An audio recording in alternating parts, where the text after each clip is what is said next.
Hi, and welcome to the OT is In, the podcast where we merge the worlds of education and occupational therapy to empower families like yours. I'm Sarah Collins, your host, an occupational therapist and a homeschooling parent.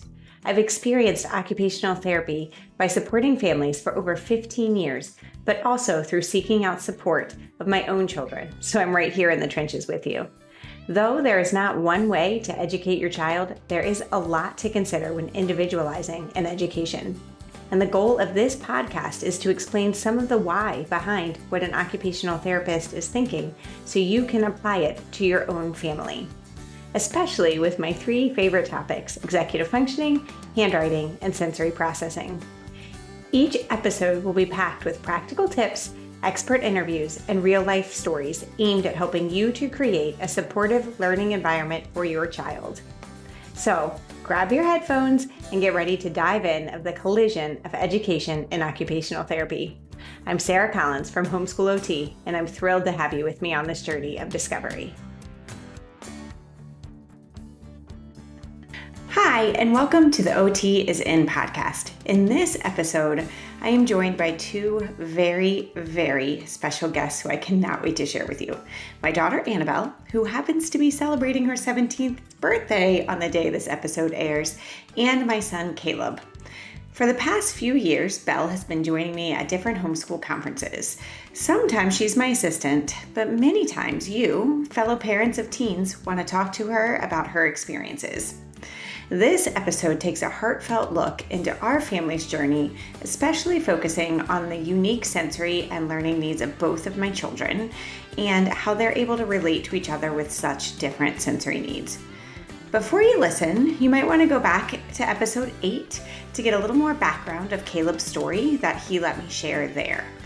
This conversation jumps forward to them as teenagers, when we put in years of work allowing both Annabelle and Kaleb to better understand and support their learning styles. We share candidly about what worked and what didn't, and believe me, they aren't shy about it. You'll hear anecdotes from their homeschool days, their experiences with tools like zones of regulation, and thoughtful insights about adjusting environments and parenting strategies to support each child's growth. So if you're a parent, educator, or just curious about how families work through challenges and celebrate differences, you'll find practical ideas, laughs, and a few candid confessions in this warm and hopefully relatable conversation. Plus, don't miss Annabelle's birthday gift to listeners, a free downloadable PDF with questions you can use to spark similar conversations with your own kids. Just use the code HAPPYBIRTHDAYBELLE, and that's BELLE, all lowercase, to the resource linked in the show notes, or find the back to school questionnaire in the Homeschool OT shop.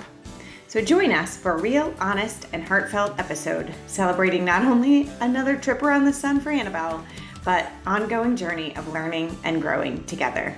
Thanks for being here. Now on with the show. Hey, and welcome back to the OT is In. My name is Sarah Collins, and today I have the honor, or perhaps trouble, of sharing two of my children with you. We are going to talk through some of the things that have worked really well for us and some that haven't. And I want to say this was spurred on because people at the HEAV conference this year, Annabelle was there with me, and were coming up to me and actually to her frequently saying, I have some questions that I want to ask you. And so here we are. We're going to answer them here. And we have not really practiced. So this is going to be better. And I told the people, I was like, well, I could tell you so much here, but I'm sure we're going to do a podcast on it sometime. So here we are. Yeah. So first, guys, if you will introduce yourselves a little bit, tell them, a lot of these listeners have watched you guys grow up actually through Instagram. And if you haven't, follow us at homeschool_OT, and you can scroll all the way back and see these guys when they were little. I did that the other day. Or you can just hear them here. So, Annabelle, let's start with you. Just say who you are, where you came from, what you're doing. Hey, well, you. Oh my gosh. Okay, so my name is Annabelle. I am turning 17 actually on the day that this comes out. Everybody say happy birthday, me. Happy birthday, Annabelle. And then So yeah, so I've been homeschooling for 9 years. Caleb and Reese are my siblings. I did classical conversations for a really long time, and then we switched to another co-op last year, and then I've also been doing a whole bunch of dual enrollment and stuff, and I am definitely the calmer out of the three of us. So We're going to dive into that in a few yeah. minutes. Who are you?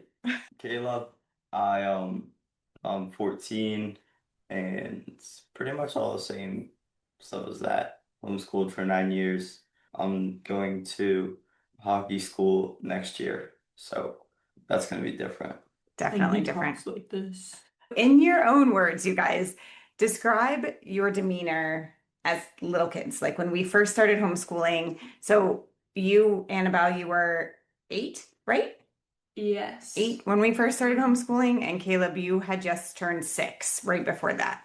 So both went to public school for a bit, and then as we moved to Philadelphia, we switched into homeschooling. So at that point, as much as you remember, what do you feel like your demeanor was? I feel like that I was definitely more sensitive. I really like to plan, which hasn't gone away. Nope. I would run and play a lot like Caleb does, but only when I really wanted to. So, Yeah, I definitely had a bunch of energy and liked to run everywhere. Didn't like to sit, but did have periods of time where I had to sit. And so, Caleb, how did you, or did you feel like that you were different from Annabelle? Yeah. And do you have any examples of any ways where you feel like that you noticed that you responded in your own way? I definitely just like would move a lot more, especially during morning time when she would like paint and do other sitting down things, and while I ran around and played with balloons. Yep. All right. And so you noticed the difference too, right? between us, Yeah. yeah. And how did that make you feel? I think it changed how I felt, like between the different times. I think looking back, organizing was kind of a way for me to figure out how much energy that I had to save for each activity, because I distributing that for me has always kind of been challenging. Versus for Caleb, he has always had all the energy for all the things plus even more things. So I think that looking back is definitely a reason why I would plan a lot and why I like to plan. And sometimes when there were spur of the moment things, that would be more challenging because I didn't expect it and I didn't have the energy saved up for that. And I wanted to just go be by myself and do my schoolwork and crafts and anything like that. So, do you feel like either of you that there were things that we did as parents to help you figure that out or figure out your brain? Definitely like homeschooling helped with that because I like whenever I would lose focus, I could get up and move and I wouldn't have that opportunity in public school. Okay. So you guys keep referring to your learning and the way that you were needed to move your body to allow yourself to focus. We keep kind of referring to that as energy. Is there a reason why why you're choosing that word? I mean, I'm tired all the time, and Caleb refuses to take naps ever. So that kind of is where the energy comes from for me in that way. Sometimes. You take naps when you're sick. No, when I have 4:30 practice, I take naps after. Okay, but you have the energy to do 4:30 practice. The only thing that gets me up at 4:30 is like tournaments. So I think that is kind of where that comes from. And also just, I think our energy goes into different things. Like, I get so excited for organizing. If I get inspiration on Pinterest about my bookshelves, you better believe I'm organizing my bookshelves for the next 3 hours. Caleb is like, oh, I get to go out and play hot. Actually, no. Oh, I get to go out and play hot, and yay! And that's Caleb. What about you? Like you called it energy too. I What guess do you think? energy and like the need to move. Yeah. What word would you use for it? I would call it regulating. I would say like what you need to do to help your body to focus, like to calm your nervous system and be regulated enough to learn, then you have a lot more energy. Whereas Annabelle, when there are things that you need to do to focus, you almost have to remove other things. So where you're saying that's less energy, I actually think that's removing sensory information and you're seeking sensory information, but in a way that's helping you to calm your body. So it's just a different term. I don't think either is right or wrong. It's just interesting to me how you guys interpret that or perceive it. She's smarter than us. Okay, so some of the things like using language, and we did use the zones of regulation for a long time, and I'll make sure that that's linked in the show notes. In fact, I will also link to a blog from the zones of regulation where we actually talked about our homeschool and gave some tips to be able to use it within the homeschool. So definitely having a way of communicating about sensory processing. But what did we ever do that didn't help? So I hated tours. It's just like I wanted to go around and see stuff that I wanted to see, and if I didn't, I would just move on. But tours is just like we're forced to look at either stuff we do know and Stuff that you don't care to know. yeah. You also will, like, if you really do find something interesting, you will go home and research it too, Yeah. which is cool for you. I think for me, like, trying to over explain, I sometimes just need to get mad and figure it out on my own. And it's hard because I only really want help when I ask for it, which is probably something that I have to work on, but that's okay, especially like in the math area. Because some of you know from the last podcast that I did, we had to stop doing math together because that did not work. Our brains did not work the same way, and it just didn't go very well. So I think for me, like, just kind of allowing me to figure it out on my own has been something that has really grown me as a person. Homeschooling has really helped to do that. Okay. Okay. Kaleb, so when you were talking about the tours, right? To me, so this is what's interesting. Like the perception of that was that it was kind of a challenge, right? That we would try to prepare in advance, but there was a lot of things that where I would put you in that type of a situation so that you could actually kind of learn to regulate in other environments besides our own. But you're saying that wasn't good. I mean, that's okay. I can take that feedback for sure. I mean, if you do something that you don't like, there's just two ways of looking at it. You Okay. could get better at doing it and listening, or you could just keep hating it. Or just keep hating it, is that what you said? Yeah. And so are tours something you just keep hating? I think that's okay as far as tour goes. All right. But in reality, then I feel like then that was a necessary thing for you to experience. Like now you can move forward being like, this is not how I'm going to learn well. Oh, you and I have had that conversation a lot, especially even recently, where you'll say like, no, this is not something that's going to work for me to learn. Like as we're going into college and thinking through those courses. So were there things that we did that were helpful or things that we did that were not to help you figure that out? I think different courses that are laid out different ways have kind of helped me define what kind of learning that I like to do.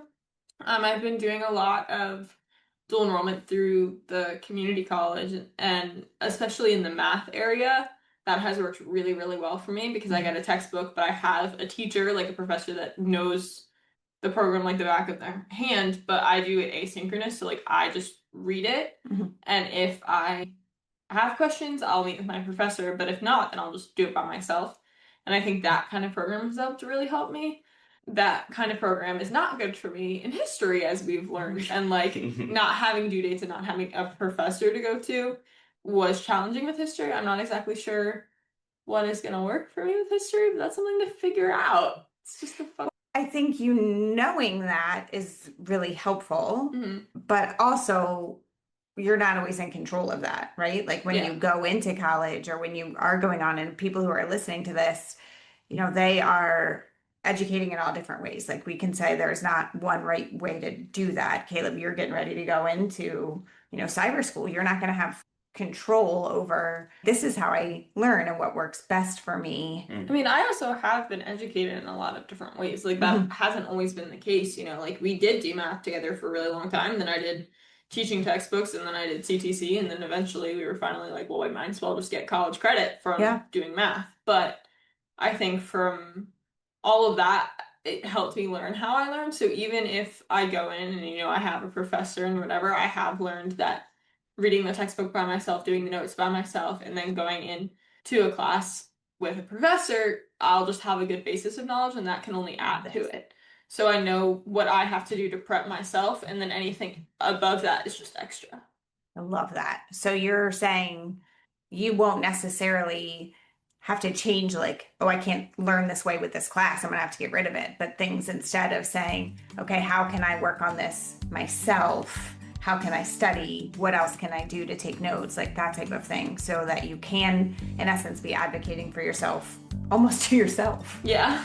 By asking yourself those questions. Yes. This episode of The OT is In is sponsored by CTC Math and the new Executive Functioning for Teens course from Homeschool OT. We have used CTC Math in our homeschool for 4 years now, and it continues to be a favorite. My kids actually enjoy the lessons, especially when they hear, "That's all for the lesson, good luck on your questions." And they repeat it in their best Australian accents, which clearly I did not try right there, but they love it. What I love most is the flexibility. When my son hit a wall with fractions, we simply went back a grade to strengthen the basics and then moved forward when he was ready. CTC Math lets you move at your child's pace, not a set curriculum's timeline. You can try it out at ctcmath.com. And speaking of personalized learning, if your teen struggles with starting tasks, managing time, or finishing what they start, we've got something for that too. Our brand new Executive Functioning for Teens course is designed to help the student understand the 11 brain-based skills that impact everything that they do, from getting ready in the morning to turning in that writing assignment. Each week includes short video lessons, a companion guide, workbook practice, and even a novel study to help them recognize these skills in action and in themselves. Plus, I built in plenty of suggestions to modify the course based on your teen's needs and goals. You can check this out now at homeschoolot.com. Now, back to the show. Welcome back. I hope you guys are enjoying my kids as much as I do and learning from them. And I think you're hearing that I'm learning some different things right now myself. And actually, as kind of Annabelle's gift for you, we are going to turn this into a PDF of questions that you can ask your own children that you'll be able to download for free from the show notes. Happy birthday, Annabelle. Yeah, it's her gift to you since it's her birthday. I was confused. I was like, am I making the list? Like what? So let's dive in a little bit to the question of your relationship together, especially being kids that we've talked about so much here with very different sensory needs. So let's just start first with, can you guys give some examples of when the two of you wanted totally different things, like value quiet versus Kaleb's noise, or Kaleb's movement versus your stillness? Yeah, no, I vividly remember we would have been like 9 and 11 maybe. We were young, but I remember I was trying to do something. I don't remember what it was, but I was trying to sit at the dining room table, and you and Reese were in the knee hockey room, and you were just fighting, and which was fun for you. You were roughhousing and doing all that, but it shook the entire house, and I had to leave because I genuinely couldn't take it. Like my brain was just going because I was trying to focus and I couldn't focus, and it was also a concept that was harder for me to understand. And so that mixed with you guys, pounding on the floor and the walls and everything around me was especially challenging. And so I do think that is something kind of that we have learned to figure out. And granted, that was when we were 9 and 11, so we are a lot better at it now. But I do vividly remember that, and that was really hard. I cried. Okay, so actually that's a really good point. So in that moment, it wasn't like, oh, well, I automatically know what to do to solve the situation. Like it wasn't like we've always just worked through something really No, I easily. flipped. You flipped. Okay, Yeah. so you moved into the red zone, basically. Yeah. Okay. And then do you remember from there what happened? Like how did you get out of that zone to get back into focus, and what would we have done? I'm pretty sure I might have gone to the basement because literally I tried to go in my room, but my room is connected, so then it was worse. And then I tried to go to the living room, but then you could hear the screaming, and so then that didn't work. And then I tried to go outside, but then it was really hot. And so then I went to the basement, and I think that that worked, maybe. You probably made me do push-ups or something, knowing you. So you're bringing up two things. You're bringing up one, which was a change of the environment, but it sounds like you may remember, you may not remember whether you did that. No, Like, look, I was 11. right. It's a long time Okay, ago. so but what happened? You remember the cause and the situation, but you don't necessarily remember the solution, which is totally fine. That's, I think, actually a good thing for parents to recognize here is that oftentimes what was important in that moment was like how you were feeling right then, but the solution you may not even necessarily recall, just that then there was a solution because you're clearly not still in the red zone from that moment, right? That moment, yeah. Okay. So changing the environment, so moving to different places, Mhm. and you're like, you could have, yeah, physical work. You probably made me do push-ups. I probably did, or did them with you, or talked about it. Jumping jacks, push-ups. Okay. So, and why, Caleb, you probably know this too. Like, why does that work for you? Just physical, like anything physical, boost your body. I don't know what I'm You're saying. looking all Well, nice. I know. Like, I kind of love, I thought you were going to say it makes me Sounds feel better, but awesome. I It love makes me that you, feel good. I love that you were trying to like Bad. pick the terms. Good. Like come up with the terms that I often use. So I think what you were looking for is proprioception or body awareness. Your body. Regulate. All right. All things that, I mean, they are familiar, right? Okay.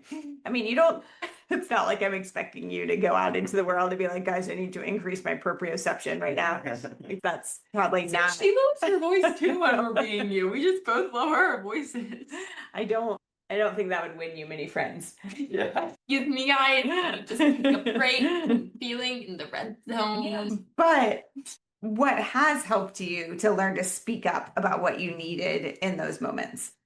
I think it's taken a lot of growth and journey, especially since Reese and Caleb both like to move. Reese is the mix of us both. Where he does have his times where he likes to be quiet, but I feel like most of the time and I think it just comes from being our sibling and having Caleb be the other guy, and that Caleb just likes to roughhouse and stuff. He's been reading on the couch for like 4 hours. That's true. I don't know. Reese is a mix. But I think that I often feel mean, which is unfortunate because I just genuinely can't focus, and I try to hold out as long as I possibly can so that I'm not like yelling at you because I want you to be able to do, what you want to do. But then I hold out too long and then it just comes out like a snap. So I'm like, I just need you to stop. But that's actually not probably the best way to go about it. I think when we both got older and we started talking about things outside of that, like we both kind of go to each other for a lot of different things. And I think that and that communication has really increased our relationship and helped that in a way that carries into those other kinds of conversations. And we also have just learned to read each other too. So like we both know now, like, oh, they look like that they need to do something. And I think for me, I've learned to try and kind of make time and also preserve that energy to be with Caleb and do something active and something that I know that he is going to need to do before morning time or anything like that, and try and make this conversation happen. I love that. So you're saying you're even noticing, if there's something that you're going to need to do together, that they'll start to prepare before you Yes. do that. I love that. So the before, the during, and the after. Like before. I also usually have to chill after. Like I can't Yeah. just jump right into something else. I always have to take a second to calm down. So you're looking, hello, occupational therapy, you're looking at an occupation and figuring out how you can prepare your body and actually even with Caleb before. And then you're doing things during, like whether it's allowing, I mean, not allowing, but compromising in the amount of movement Yeah. and then debriefing after. And then other times too, like having just your relationship be not just all when you have to be doing something together, but when you're enjoying each other's company in a different way. Yes. I love that. Caleb, have you ever felt that one sibling needed more of our attention because having a harder time with sensory stuff? Me. Yeah, that's what I was gonna say. And so tell me a little bit more about that. I just need more focus, I guess, and more movement to be ready for something. And did that ever affect your relationship with Annabelle? Probably. I mean, nothing sticks out, but if we're doing something like reading a book or like studying, I probably had to get up and move while we just had to pause. Personally, I think it's less of that and like needing to pause because I understand that with you. Like I am very open to that. Actually thinking back to the HEAV conference because I was there and I'm always there. So if you want to come see me, come visit. But I met this one woman and she was talking to me about her daughter, and it was actually funny because she came over after one of your talks. It was like, "Oh, my mom will be back in a second or whatever," and she was like, "Oh no, I just want to talk to you," and I was excited because I never get that. Usually I feel like I'm just faking it till I make it as far as the OT world goes. But I could actually speak on this a lot, and I don't think it's affected our relationship too much outwardly. I think maybe inwardly a little bit. It has created some kind of tension because it has been always that you have needed more attention and more help. And for me, it's kind of hard. I've been a lot better at it in the past few years, but I think before it was always hard for me because I have always been independent, and like I said, I don't want help unless I ask for it. But then I see Caleb getting all the help, and then I'm like, but I want that, but then I don't want help, and then it's always just this weird thing because I wanted attention, but not the attention that Caleb needed, and yeah, That's it was a a lot of confusing words. thing. So you We give needed a lot of words, Kate. to give a lot of words. We can be a happy medium. So you needed support in a different way. And do you feel like Dad and I were good at that or not? It's okay. Like I'm gonna I preempt think you've this. gotten a lot better at it. Okay. You were not originally, because Mhm. Dad has always understood Caleb a lot more than he's understood me, because Caleb is more sporty, which is ironic because me and Dad's brain I was gonna work say that's exactly the actually same. very interesting. I think it's because Caleb and you are very similar, and Dad has Yeah. been learning how to regulate with you since you were 14. Yeah, that could be. And he only regulates himself by being quiet, which Mhm. Mhm. is very similar to me. Yeah. But I think that's why my relationship with him has been a harder thing to come upon, is because I'm him and he has a lot, like, he doesn't know how to converse with himself, you know? But you and I are closer because I think you have been regulating with him since you were 14, and that has made your relationship a lot better. And then it's made your relationship with me better because you've been able to, you've had practice.